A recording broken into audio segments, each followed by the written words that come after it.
Ser parte del equipo de CNN es una responsabilidad periodística muy importante y personal. Estamos hablando de una de las cadenas de televisión más importantes del mundo, la líder de noticias en el planeta, con las grandes coberturas, con una mirada crítica, analítica y permanentemente abierta a lo que ocurre en el mundo. Allá vamos significa que hay que hacer las preguntas firmes, a veces incómodas, las preguntas que nos permitan descubrir, saber y conocer junto con usted verdades e informaciones que nos son importantes.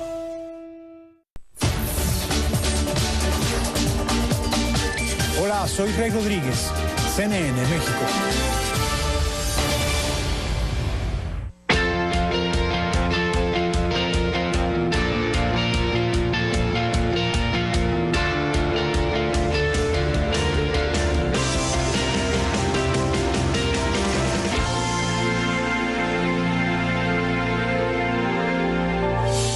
Buenas noches, bienvenidas y bienvenidos. Gracias por estar aquí y gracias a nuestra invitada, la colega periodista Evangelina Hernández. Evangelina es una periodista que ha trabajado a lo largo de muchos años temas sociales. El tema de la trata de personas ha sido un tema que ha investigado de manera muy amplia en los últimos años y ahora tiene en sus manos un nuevo libro, que es un libro que desde el título nos lleva a un territorio tremendo, que es el de la trata, el de una región de la República Mexicana muy marcada precisamente por este tema, Tenancingo, Tlaxcala, un velo de impunidad, en este libro que se llama, Evangelina, buenas noches, Tierra de Padrotes. Bienvenida. Carmen, buenas noches. Pues qué te digo, Tierra de Padrotes es una calificación brutal para una región del país. Mientras recorrí Tenancingo, le prometí a muchos de los ciudadanos que se dedican a tratar de limpiar la imagen de Tenancingo y a trabajar en cosas lícitas, que iba a decir públicamente que no todos son padrotes, pero la mayoría. La mayoría. Sí. Cuéntame de Tenancingo. Bueno, este libro de Tusquets en Andanzas Crónicas, que es en donde está retratado esta investigación. ¿Por qué Tenancingo? ¿Qué hay ahí? Fíjate, en 2009 que yo empecé a investigar el tema de la trata por un asunto que pasó en la redacción del Universal, de una señora que llamó para avisar que habían secuestrado a su hija, y en esa búsqueda de trabajo periodístico cerca de la mamá se ubicó a la hija en Reynosa, Tamaulipas, en donde efectivamente 3 meses después, porque la ubicaron, había sido víctima de trata de personas. ¿Año? En el año 2009. 2009. Durante 3 meses, una niña de 14 años que fue enganchada por redes sociales en una página. A través de redes sociales. A través de redes sociales en una página de internet que se llama Metroflog, ¿no?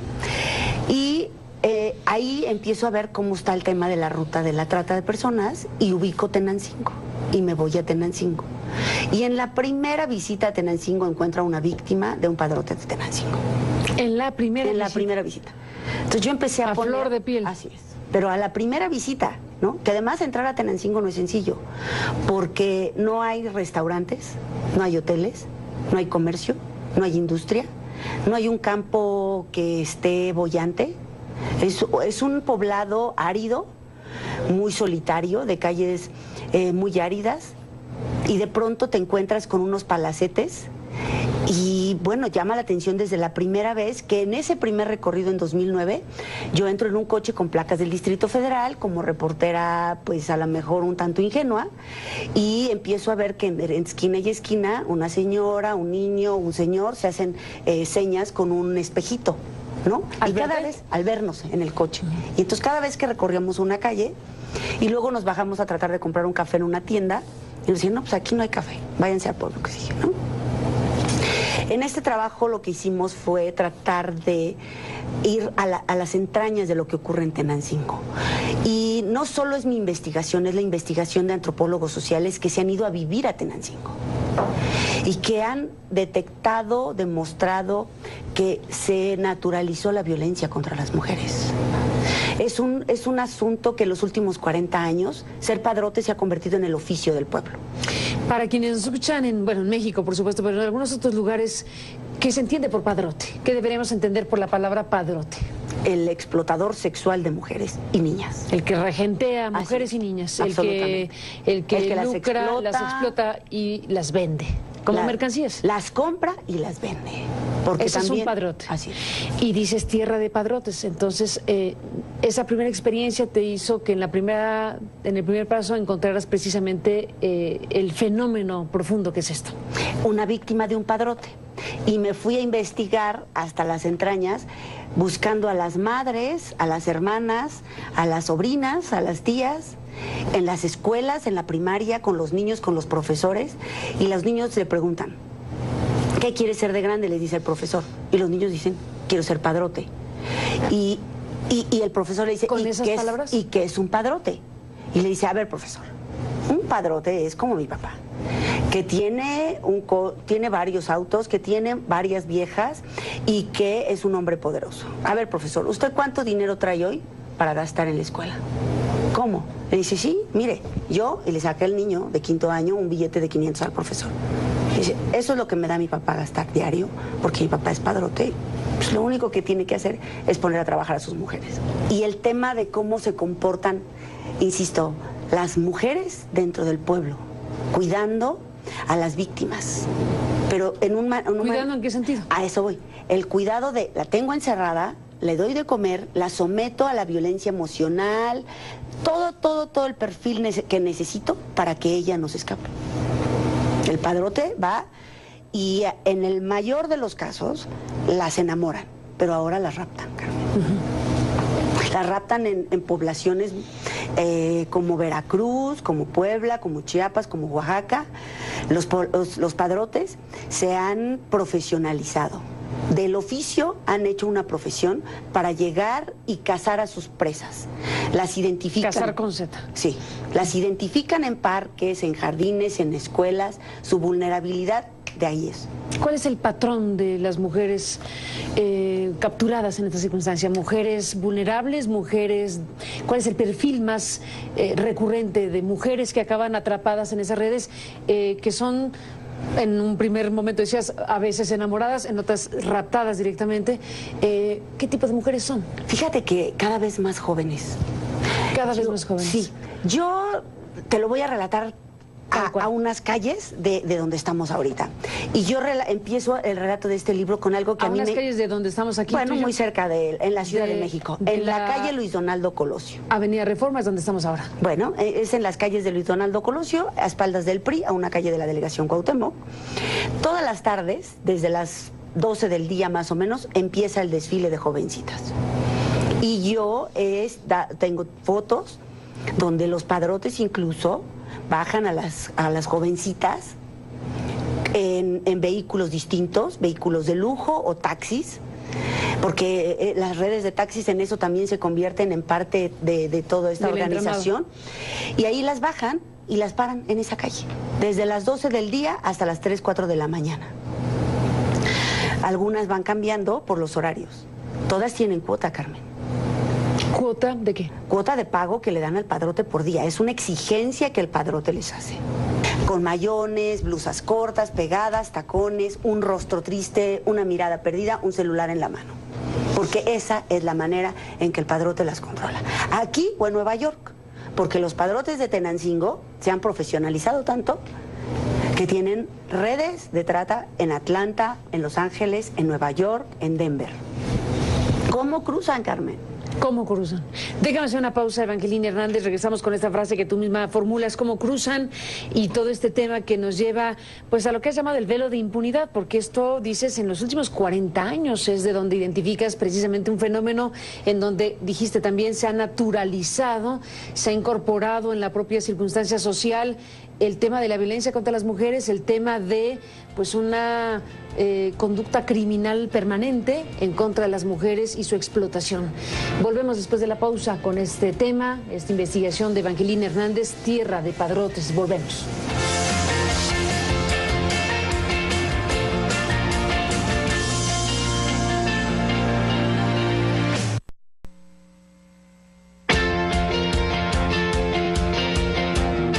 Evangelina, regresamos al aire y retomo el hilo de la conversación. Hace un momento te quedaste en el punto de ¿y cómo llegan a otras ciudades de Estados Unidos particularmente esta maquinaria criminal que explota sexualmente y de otras maneras a las mujeres y que tiene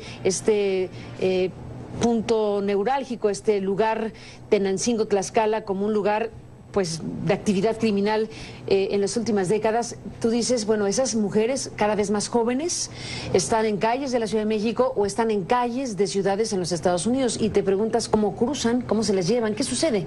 Dicen los padrotes, sus familias y los antropólogos sociales y parte de esta investigación que el centro de reclutamiento, te digo, son sus ciudades del sur-sureste de nuestro país. De reclutamiento. De reclutamiento. Captura, enamoramiento, rapto. No secuestro, porque nadie paga por esas víctimas, son las víctimas más pobres de nuestro país.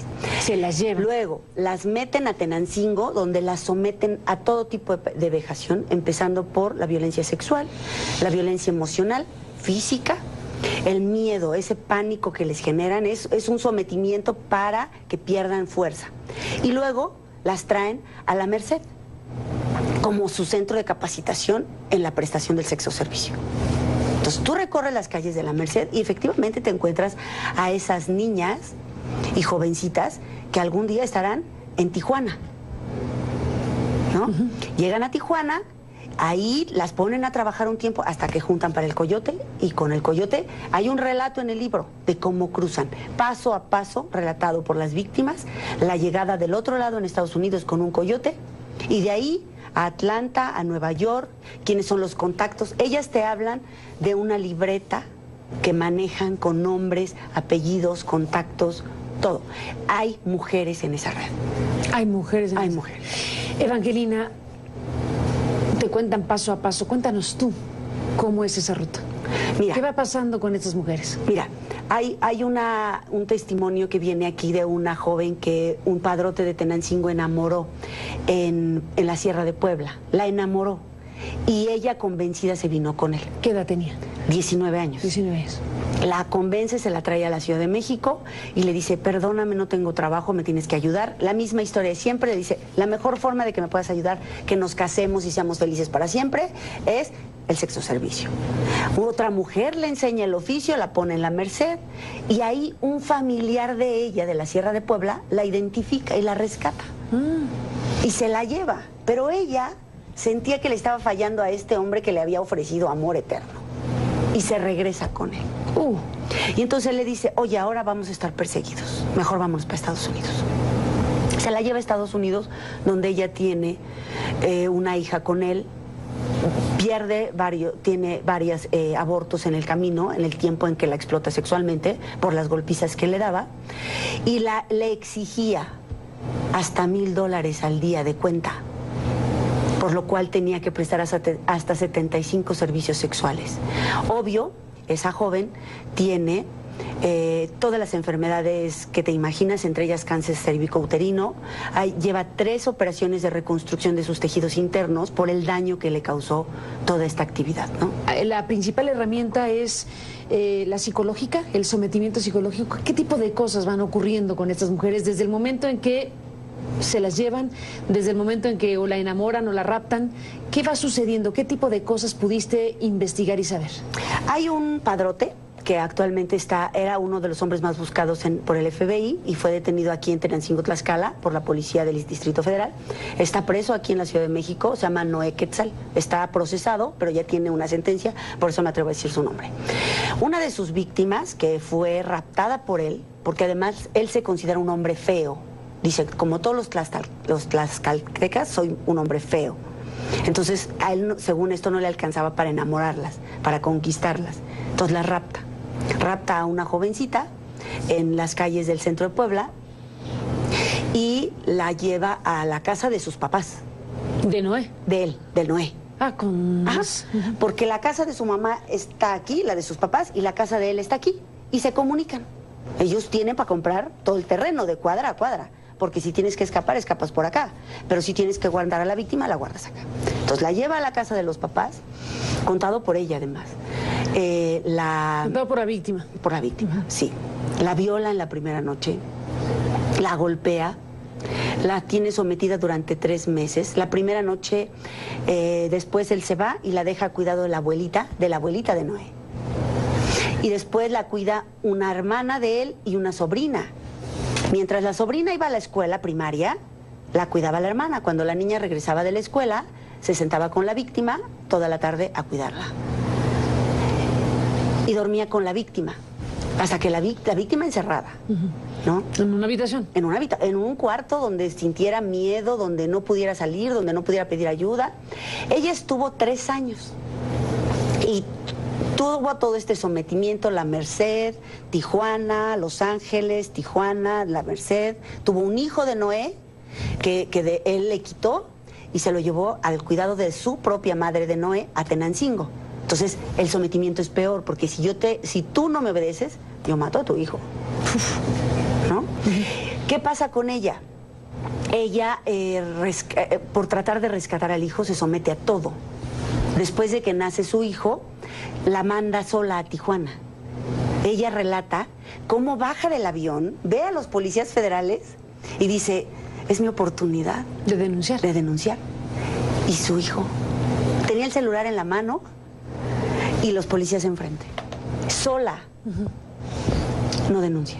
No denuncia. No denuncia. Toma el taxi y se va al lugar a donde le estaban esperando para volver a obedecer las instrucciones de Noé. Pero víctimas de Noé hay muchas. Y de otros padrotes. Y sentencias en nuestro país hay pocas. ¿A este hombre lo sentenciaron a cuántos años? ¿A cuántos años? Ahorita tiene una sentencia de... No, la sentencia todavía es de 20 años aquí, pero tiene procesos pendientes, ¿no? ¿Y en Estados Unidos está...? Lo esperan. Este hombre del que te hablo, que sometía a la víctima de la Sierra de Puebla, lo sentenciaron en Estados Unidos en noviembre del año pasado a cadena perpetua. A cadena perpetua. A él y a su mamá. Porque su mamá es parte de la red. Bueno, mujeres y hombres, por lo que estás tú narrando. Familia, la familia interviniendo en la actividad criminal con toda, como dijiste, naturalidad. Así es. Eso es lo más fuerte, digamos, de una investigación que lleva los ojos a este lugar específico de un estado de la República Mexicana que es Tenancingo, y lo que ha sucedido ahí de instalación de una normalidad criminal, digámoslo así, en materia de trata, de explotación sexual y de esta criminalidad. Evangelina Hernández, déjame hacer una pausa y regresamos en esta conversación contigo en un momento.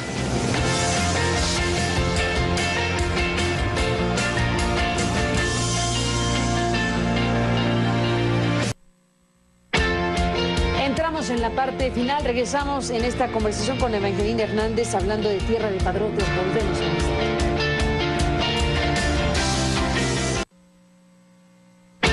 Bueno, Evangelina Hernández, entramos en la parte final de esta investigación, hablando de esta investigación que se ha convertido en este libro del que estamos hablando en este programa. Y bueno, pues tal como dice la contraportada de este libro, el velo de la impunidad.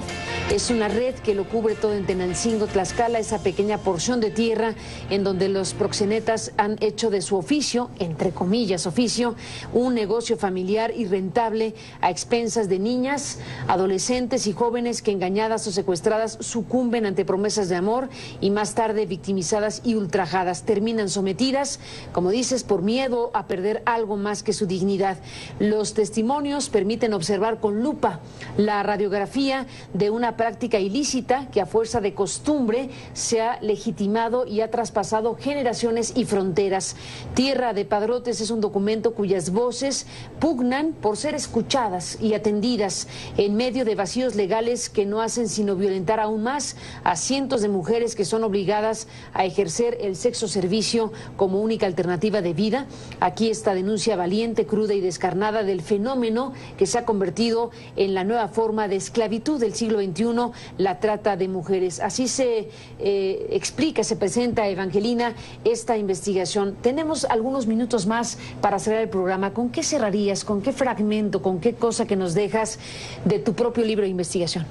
Carmen, para ingresar tuvimos que recibir el apoyo de algunas hermanas, de algunas congregaciones y religiosas. También religiosas y también de gente de la sociedad civil y vecinos. Sí, hay que subrayar, ¿no? Como tú dices, Tenancingo tiene un conjunto de cosas importantes y habrá quien le pese, con toda razón, enormidades que se hable de Tenancingo en términos generales.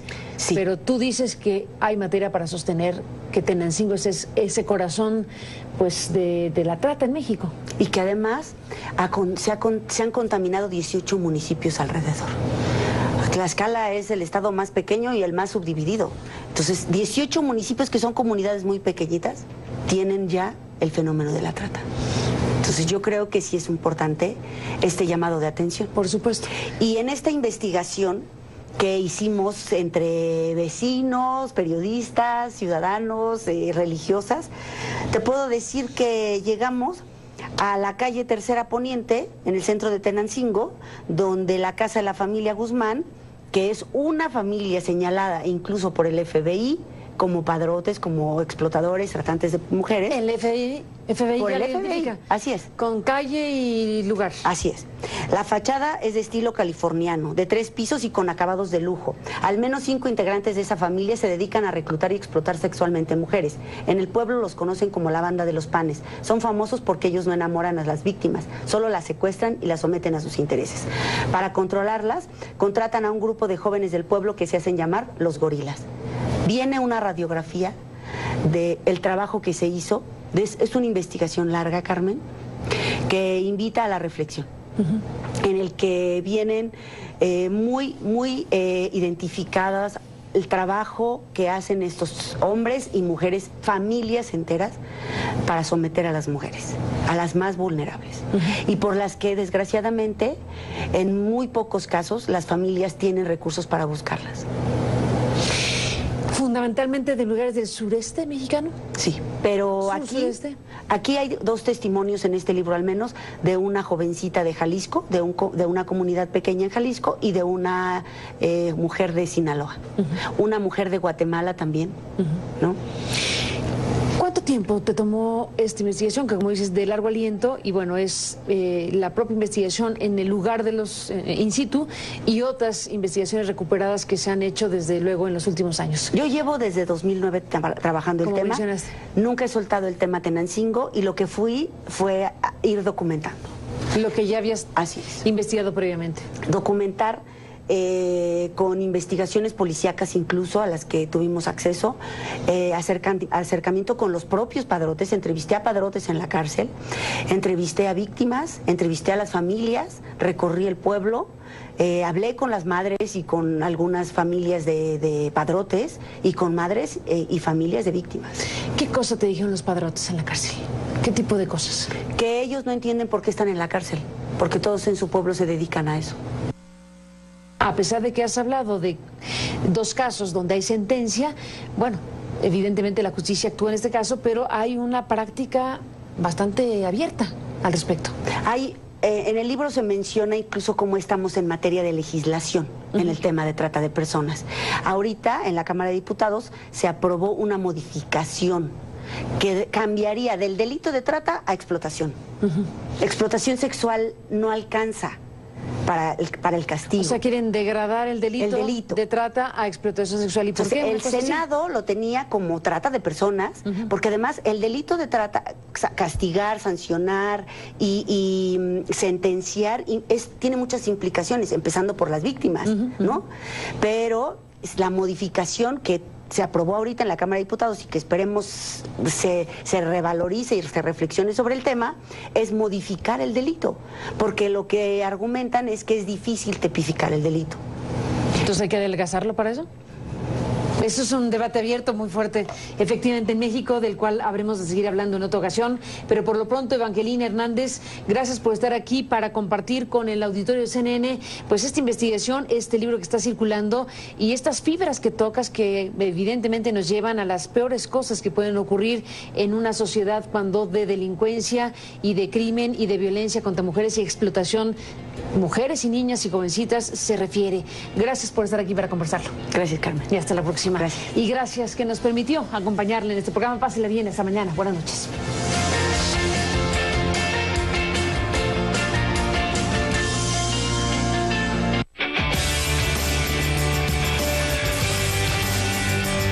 Somos CNN México. Ser parte del equipo de CNN es una responsabilidad periodística muy importante y personal. Estamos hablando de una de las cadenas de televisión más importantes del mundo, la líder de noticias en el planeta, con las grandes coberturas, con una mirada crítica, analítica y permanentemente abierta a lo que ocurre en el mundo. Allá vamos significa que hay que hacer las preguntas firmes, a veces incómodas, las preguntas que nos permitan descubrir, saber y conocer junto con usted verdades e informaciones que nos son importantes.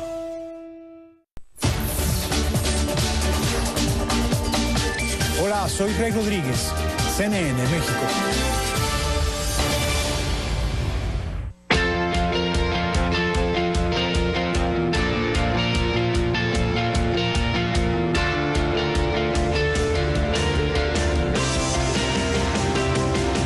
Una calificación brutal para una región del país. Mientras recorrí Tenancingo, le prometí a muchos de los ciudadanos que se dedican a tratar de limpiar la imagen de Tenancingo y a trabajar en cosas lícitas que iba a decir públicamente que no todos son padrotes, pero la mayoría. La mayoría. Sí. Cuéntame de Tenancingo. Bueno, este libro de Tusquets en Andanzas Crónicas, que es en donde está retratado esta investigación. ¿Por qué Tenancingo? ¿Qué hay ahí? Fíjate, en 2009 que yo empecé a investigar el tema de la trata por un asunto que pasó en la redacción del Universal, de una señora que llamó para avisar que habían secuestrado a su hija, y en esa búsqueda de trabajo periodístico cerca de la mamá se ubicó a la hija en Reynosa, Tamaulipas, en donde efectivamente 3 meses después, porque la encuentras con unos palacetes. Y bueno, llama la atención desde la primera vez que en ese primer recorrido en 2009 yo entro en un coche con placas del Distrito Federal como reportera, pues a lo mejor un tanto ingenua, y empiezo a ver que en esquina y esquina una señora, un niño, un señor se hacen señas con un espejito, ¿no? Y cada vez al vernos en el coche. Y entonces cada vez que recorríamos una calle y luego nos bajamos a tratar de comprar un café en una tienda y nos decían, no, pues aquí no hay café, váyanse al pueblo, que sigue, ¿no? En este trabajo lo que hicimos fue tratar de ir a las entrañas de lo que ocurre en Tenancingo. Y no solo es mi investigación, es la investigación de antropólogos sociales que se han ido a vivir a Tenancingo y que han detectado, demostrado que se naturalizó la violencia.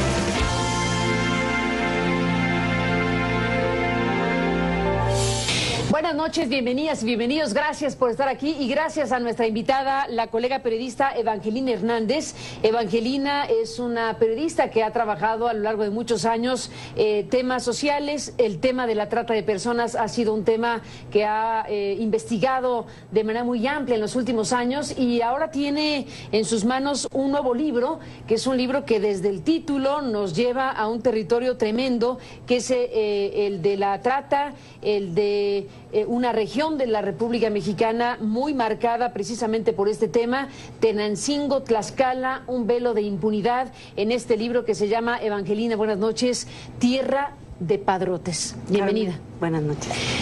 Pues, ¿qué te digo? Tierra de Padrotes es una... Vicaron había sido víctima de trata de personas. ¿Año? En el año 2009. 2009. Durante 3 meses una niña de 14 años que fue enganchada por redes sociales en una página... A través de redes sociales. A través de redes sociales en una página de internet que se llama Metroflog, ¿no? Y ahí empiezo a ver cómo está el tema de la ruta de la trata de personas y ubico Tenancingo y me voy a Tenancingo. Y en la primera visita a Tenancingo encuentro a una víctima de un padrote de Tenancingo. En la primera visita. En la primera visita. Entonces yo empecé a poner... flor de piel. Así es. Pero a la primera visita, ¿no? Que además entrar a Tenancingo no es sencillo, porque no hay restaurantes, no hay hoteles, no hay comercio, no hay industria, no hay un campo que esté boyante. Es un poblado árido, muy solitario, de calles muy áridas, y de pronto te encuentras